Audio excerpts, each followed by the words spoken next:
3시쯤 아마 성가대 마치고 앞에 있는 과일들을 우리 앞에 있는 그 양로원에 다 기증하기로 그렇게 했습니다. 같이 가실 분들은 교회에서 같이 저하고 우리 여전도회 분들하고 함께 동참하시면 좋을 것 같습니다. 우리 빠진 게 하나 있죠? 오늘은 또 그냥 넘어가실까 봐 여러분들 안심하신 것 같은데 하나님 말씀 우리가 한번 같이 암송하겠습니다. 한번 띄워주시죠.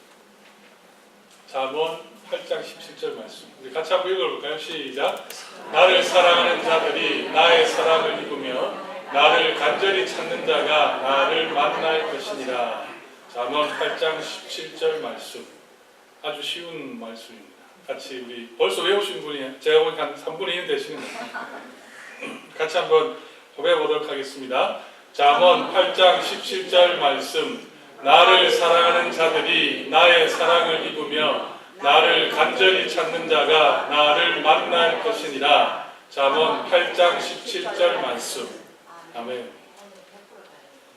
수고하셨습니다. 오늘 감사주일이라 제가 다른 말씀 안 하겠습니다. 네.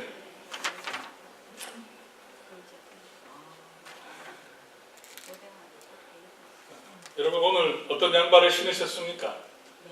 제가 갑자기 양발 이야기, 추수감사절에 뜬금없이 무슨 양발 이야기냐 그런 생각이 드실 텐데요. 독일 심리학자인 세바스티안 프리드리히라는 사람이 쓴 책이 있어요. 취향의 심리학이라는 책에 보면 그 사람이 신고 있는 그 양발을 보면 그 사람의 성격이 보인다고 합니다. 혹시 여러분 중에 똑같은 양발을 여러 개 사놓고 계속 그 양발을 신는 분이 혹시 계시나요? 그런 분들은 대체적으로 보수적인 가치관을 가지고 있다고 해요. 보수적인 가치관이 있어서 즉흥적이거나 대담한 행동을 잘 하지 않는다고 합니다. 그래서 사람들에게 신뢰를 받기도 하고 한번 맺으면 좀처럼 끊지 않는다. 그렇게 이야기해요. 제 같은 경우가 여기에 저 굉장히 보수적인 사람, 경상도 대구 성격 아시죠? 보수적인 성격인데 혹시 여러분 중에 싼 양발, 나는 뭐 양발 필요 없다, 나는 싸면 최고다, 혹시 그런 분들이 아마 계시는지 모르겠습니다. 그런 분들은 이 양발은 그냥 발을 감싸는 천이다 생각하고 뭐 디자인에 크게 신경 쓰지 않습니다. 이런 사람들은 대체적으로 무미건조한 성격에, 제가 한 이야기가 아니에요, 패키지 여행을 선호하는 경향이 있다고 하는데 저는 잘 모르겠지만 뭐 그런 연구 결과가 있습니다. 혹시 여러분 중에 최신 유행하는 양발, 오늘 입는 옷에 맞추어서 양발을 신는 분들이 계시나요? 아니, 아주 독특한 양발을 고집하는 이런 분들은 대부분 대담하고 명랑하고 솔직하다고 해요. 사교적인 성격이기 때문에 사람들에게 인기가 많다고 합니다. 이런 사람 중에 대표적인 사람이 누군지 아세요? 제가 한번 사진을 보여드리겠는데요. 이분 이런 양발을, 사진이 안 들어갔다고 합니다. 여러분 댁에 가셔서 이번에 새롭게 캐나다 총리 된 사람이 있어요. 구글 선생님에게 캐나다 총리 양발 딱 쳐보세요. 이 사람은 젊은 사람입니다. 40대 초반인데 양발을 짝재기로 신어요. 어떨 때는 아주 튀는 양발. 그래서 이게 이슈가 되기도 하기도 했습니다. 혹시 여러분 양발을 안 신고 다니는 분 계시나요? 양발을 나는 전혀 안 신는다. 이런 분들은 이 양발을 안 신는 게 오히려 쿨한 생각이라고 하는 경향이 있다고 합니다. 그래서 타인에게 자신의 발을 노출한다는 것은 사람들의 시선에 당당하게 맞설 수 있다는 그 자신의 그 자신감, 어떤 의사 표현이라고 이렇게 이야기를 하고요. 타인의 눈을 크게 의식하지 않고 또 외형적인 성격인 경우가 많다고 합니다.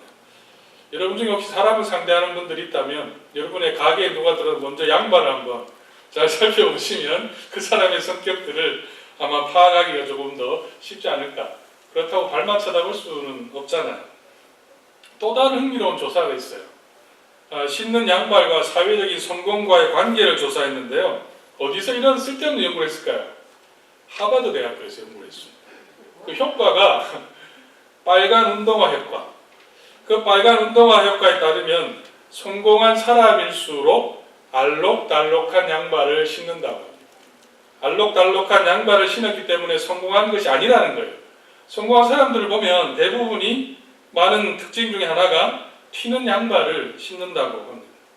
아마 그 연구의 결과는 이런 거였어요. 사회적 지위가 높고 유능한 사람들은 일반적인 사회 관습이나 통념에 반항적인 행동을 가지고 있고 수능적이지 않기 때문에 그 양발도 화려하고 대담하게 신는다고 했습니다.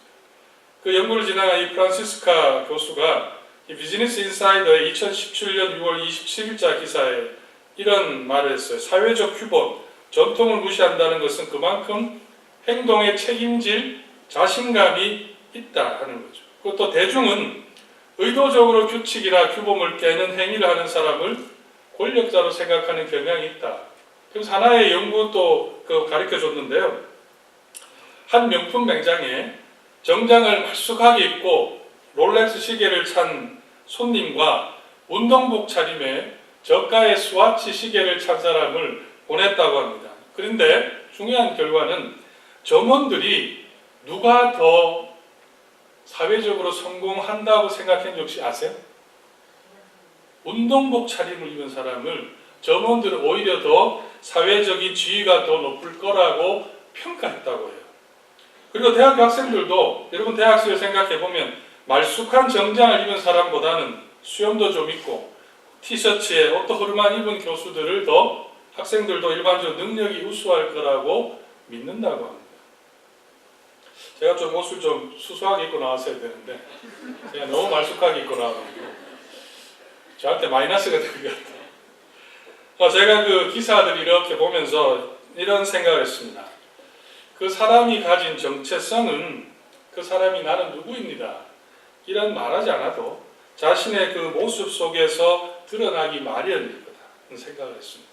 그래서 그 사람의 내면의 모습은 그 사람의 외형적인 모습 속에서 나타난다는 점을 생각하게 됐어요. 그러면서 제가 하나 떠오른 사건이 있었습니다.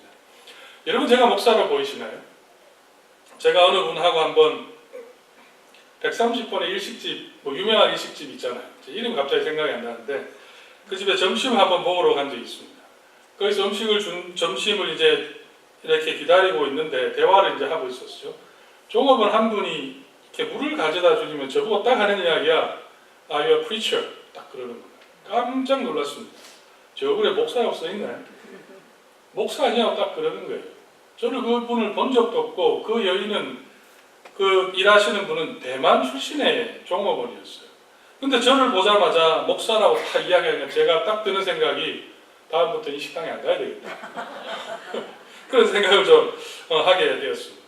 사람은 자신들이 무엇을 하는지, 어떻게 사는지, 무슨 생각, 어디에 관심을 두고 있는지 그 사람의 아이덴티티는 말보다는 어쩌면 표정, 비언어적인 행동을 통해서 더 자신을 잘 나타낸다고 합니다.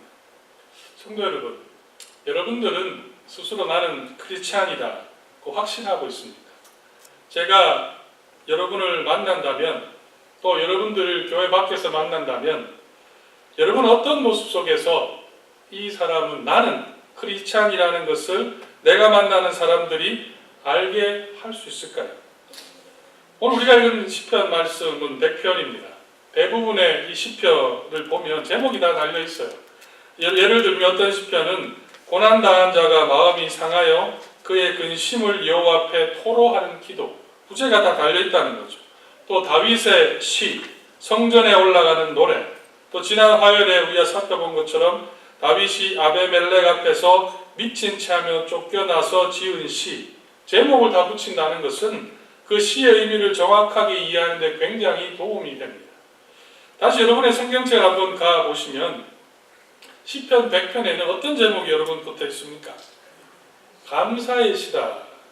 감사의 시라고 붙어 있는 시편은 시편 100편이 유일합니다. 다른 시편에도 보면 감사가 참 많이 표현이 되어 있는데 이 시편 100편을 놓고 유일하게 제목을 감사의 시라는 제목을 붙였습니다. 다시 제가 한번 여러분 말씀으로 가보시면 한번 추측하세요. 왜 이 시편이 감사의 시라고 하는가? 왜냐하면 시편 100편 읽어보니 감사라는 말은 딱 2번 나와요. 그것도 4절에만 기록이 되어 있습니다. 한번 왜 감사의 시라고 했을까 한번 추측해 보시죠. 온 땅이 여호와께 즐거운 찬송을 부를지어다. 우리 같이 읽어보겠습니다. 시작. 2절. 기쁨으로 여호와를 섬기며 노래하면서 그의 앞에 나아갈지어다. 여호와가 우리 하나님이신 줄 너희는 알지어다. 그는 우리를 지으시니요 우리는 그의 것이니 그의 백성이요 그의 기르시는 양이로다. 감사함으로 그의 문에 들어가며 찬송함으로 그의 궁정에 들어가서 그에게 감사하며 그의 이름을 여호와는 선하시니 그의 인자하심이 영원하고 그의 성실하심이 대대에 이르리로다. 아멘. 그럼 이 말씀 보시면 왜 이 시편의 제목을 감사의 시라고 지었을까요? 그 이유가 어디에 있다고 생각합니까? 저는 이 말씀을 보면서 제가 발견한 것은 감사가 없으면 참된 찬양과 노래를 할 수 없기 때문입니다. 오늘 시편 다시 100편에 한 걸음 더 들어가 보면 1절에 즐거운 찬송을 부르라. 2절에 여호와를 섬기며 노래하며 하나님께 나아가라. 찬양, 기쁨의 노래를 부르라고 하는데요. 여기서 여러분 이 말씀 중에 하나 좀 모순이 되어 보이는 게 있어요. 우리의 평소의 그 모습과 섬기며 노래하라는 이 말은 사실은 반대적인 개념입니다. 누군가를 섬긴다는 것은 사실은 그렇게 유쾌하지 않아요. 남보다 내 자신을 낮추는 것이고 때로는 내 자존심을 죽여야 돼서 그래야 섬김이 나오는 겁니다. 그런데 이 섬김과 노래하라, 기뻐하라 이 말을 지금 하고 있는 겁니다. 이것이 가능한 경우가 여러분 어떤 경우가 있습니까? 찬송과 섬김이 같이 갈 수 있는 경우는 딱 한 경우밖에 없어요. 그 마음에 감사가 있을 때. 내가 섬기는 그 대상에 대해서 감사가 있으면 그 대상을 위해서 내가 밥을 만들고 상대방의 더러운 발을 씻기고 밤을 새는 수고를 하더라도 그 마음에 기쁨이 있고 노래가 나오기 마련이죠. 제가 LA의 이찬수 목사님께서 잠시 안식년을 온 적이 있습니다. 그때 저하고 만나서 대화들을 좀 했었는데 한 번 저한테 전화가 왔어요. 전화 왔는데 이제 저를 성호야, 제가 선배 동생이니까 성호야 나를 공항에 좀 데려다 달라는 거예요. 어느 교회냐면 워싱턴에 있는 김용훈 목사님 하는 교회. 그 교회 이름이 갑자기 생각이 나지 않습니다. 그 교회에 집회가 있는데 좀 데려달라는 거예요. 그래서 제가 몇 시입니까? 비행기가 새벽 5시라는 거예요. 그럼 제가 몇 시에 가야 되나요? 새벽 2시에 일어나야 돼요. 그날 저하고 저희 큰딸이 있었고 집사람은 한국에 갔었습니다. 저희 장모님이 편찮으셔서. 그래서 제가 그걸 듣고 제가 기쁘게 갔습니다. 정말 여러분 자신 있게 말하는데 새벽 2시에 일어나는 것이 그렇게 기쁠 수가 없었어요. 그리고 우리 딸을 제 차 뒤에서 재우고 가서 모시고 새벽 3시에 공항에 모셔다 드리고 왔습니다. 그래도 제 마음에 기쁨이 있었고요. 제 마음에 너무너무 좋았어요. 왜 그렇겠습니까? 내가 아는 한 사람이 한국 교회를 이끌어가는 지도자로 섰다는 게 너무너무 감사한 거예요. 내가 정말 좋아하는 그 형님이죠, 저한테. 형이 그렇게 됐다는 게 너무너무 감사하니까 새벽 2시, 새벽 3시에 일어나도 전혀 불편하지 않았다는 거죠. 성도 여러분, 주일에 피곤한데 교회 나오는 것이 즐거운 일입니까? 오늘 아침에 교회 간다는 곳에 여러분 마음속에 가슴 벅찬 그 감격이 있었습니다. 예배에 와서 잘 모르는 그 찬양을 배우고 찬송함이 여러분에게 감사가 됩니까? 우리 찬양대는 하나님을 위해 예배하고 찬양하는 것이 감사합니까? 아멘이 나와야 되는데. 아멘. 이상하네요. 교회를 섬기고 여러분들이 교인들을 위해서 청소를 하고 밥을 짓고 설거지를 하는 그것이 안내를 하고 섬기는 그 모든 것이 여러분의 기쁨입니다. 그 속에 찬양의 노래가 있습니다. 만약에 그렇지 않다면 일들이 의무로 다가온다면 그 일의 문제가 아니라 사실은 내 안에 무엇이 없다는 거예요. 하나님에 대한, 교회에 대한, 찬양할 수 있음에 대한 감사가 사라져버리기 때문에, 내 안에 감사가 없기 때문에 교회를 섬기고 교인들을 섬기고 예배하고 찬양함이 기쁘지 않고 의무로 다가오는 것이죠. 그렇기 때문에 우리 안에 기쁨을 끊임없이 솟아나게 하기 위해서는 우리 안에 감사가 살아나야 합니다. 오늘 말씀을 통해서 제가 두 가지를 한번 살펴보고 싶은데요. 우리 안에 이 감사가 사라지지 않기 위해서 우리에게 깨달아야 될 것이 있어요. 다시 하나님의 말씀인 100편으로 가보겠습니다. 3절에 이렇게 말씀합니다. 같이 읽어보겠습니다. 시작. 여호와가 우리 하나님이신 너희는 알지어다. 그는 우리를 지으시니요 우리는 그의 것이니 그의 백성이요 그의 기르시는 양이로다. 아멘. 그럼 이 말씀 속에 통해서 우리가 감사가 살아나기 위해서는 무엇을 깨달아야 되겠습니까? 하나님께서 우리를 지으셨다는 그 사실을 깨달아야 돼요. 여기서 중요한 구절은 한 단어가 나오죠. 양입니다. 양. 여러분, 양이 어떤 존재입니까? 목장 없이는 살아갈 수 없는 존재예요. 양은 잘 보지도 못하고 양은 너무너무나 연약한 존재죠. 목자가 먹여주는 곳에 가서 먹어야 살 수 있는 존재가 양입니다. 그래서 성도를 이 양이라고 오늘 본문은 표현하고 있다는 거예요. 목자 없이는 살아갈 수 없다. 여러분 한번 이 말씀을 잘 생각해 보세요. 우리가 정말 양이지 않습니까? 여러분 스스로 한 것 같지만 정말 하나님의 도우심이 없다면 우리가 지금 이렇게 하나님 앞에 예배할 수 있었겠습니까? 여러분 스스로 잘 보세요. 우리가 얼마나 양처럼 상처 잘 받고 잘 넘어오십니까? 이 말씀의 의미는 우리 주님께서는, 우리 하나님께서는 우리의 양을 기르시는 것처럼 우리를 날마다 인도하고 있다는 사실이에요. 그런데 우리가 하나님 앞에 왜 감사하지 못하냐면 소위 말하는 것은 분위기 파악이 안 돼서 그래요. 내가 양이라는 사실을 모르고 살아간다는 말이에요. 내가 지금의 자리에 있는 것이 내 힘으로 된 것처럼, 내 능력으로 된 것처럼, 내 힘으로 되었다고 스스로 생각하기 때문에, 내가 스스로 목자라고 착각하기 때문에, 하나님께서 나를 지켜주셨기 때문에 그 많은 어려움들을 지나올 수 있었는데 우린 그것을 놓쳐버린다는 말입니다. 사랑하는 성도 여러분, 여러분 안에 감사가 회복되기 위해서는 내가 양이라는 사실을 날마다 깨달아야 됩니다. 믿음이라는 것은 내가 양됨을 인정하는 거예요. 겸손은 어디서 나오느냐? 내가 양이라는 사실을 깨닫는 자가 참된 겸손의 사람입니다. 내 힘으로 하나님 저는 안 됩니다. 주님께서 도와주셔야 내가 살아갈 수 있습니다. 날마다 주님 앞에 인정하는 자가 참된 감사가 나온다는 말씀. 왜 우리의 삶에 고난이 찾아오겠습니까? 바로 하나님께서 이 점을 깨닫게 하기 위해 너는 양이라는 거예요.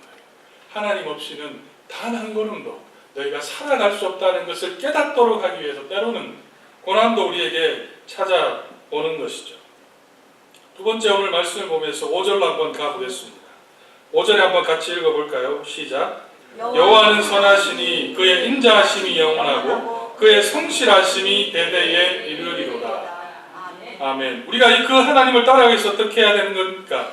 오늘 세 가지 하나님의 성품이 나와요. 하나님 어떤 분이시라고요? 선하시다는 거예요.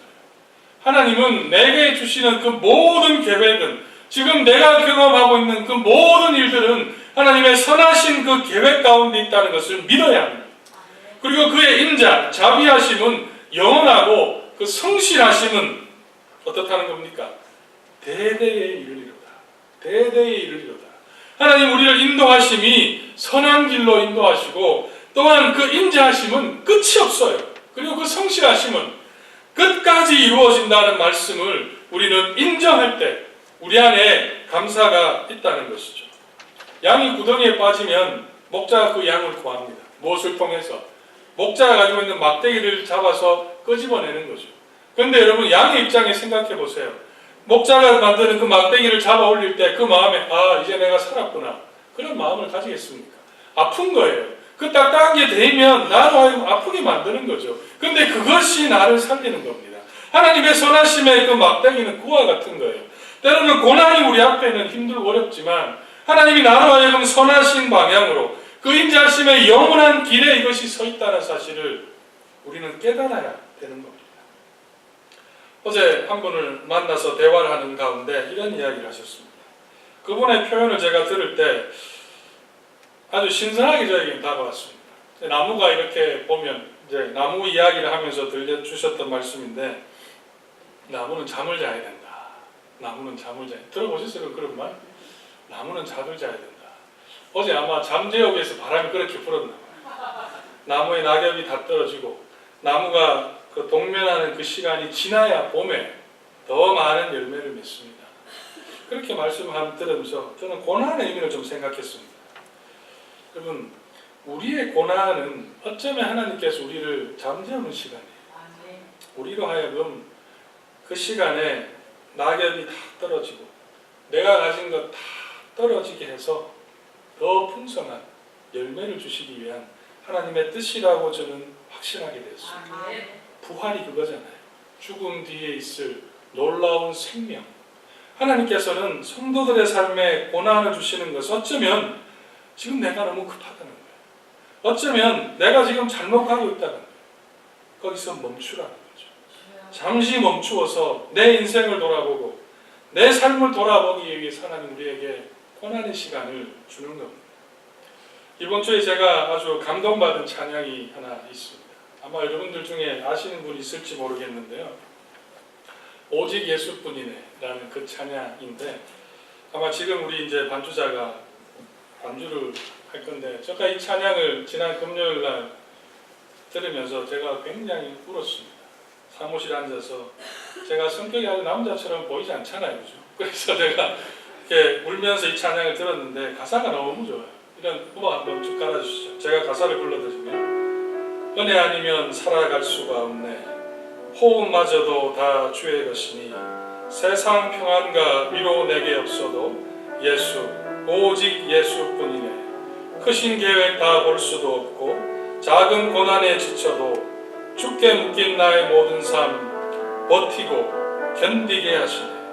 은혜 아니면 살아갈 수가 없네. 나의 모든 것 다 주께 맡기니 참된 평안과 위로 내게 주신 주 예수, 오직 예수뿐이네. 제가 이 가사 속에 저에게 굉장히 위로가 됐던 말씀은, 계속 반주해 주세요. 그게 좋은데, 네, 이런 구절입니다. 주께 묶인 나의 모든 삶 버티고 견디게 하시네. 저는 제가 버틴 줄 알았어요. 제가 견딘 줄 알았어요. 근데 무엇이라고 말씀합니까? 주께서 주께 묶인 나의 모든 삶 버티고 견디게 하는 것은 내가 아니라 주님이라는 겁니다. 주님이 나를 버티고 견디게 하시기 때문에 우리 여기까지 볼 수 있었던 겁니다. 우리 이 찬양 아시는 분들 한번 같이 찬양을 하시고요. 모르시는 분 가사를 한번 생각해 보세요. 제가 잘 모르지만 찬양하겠습니다. 노래를 알고 싶으면 같이 한번 불러보시면 더 좋을 것 같아요. 눈을 감고 들으셔도 좋습니다.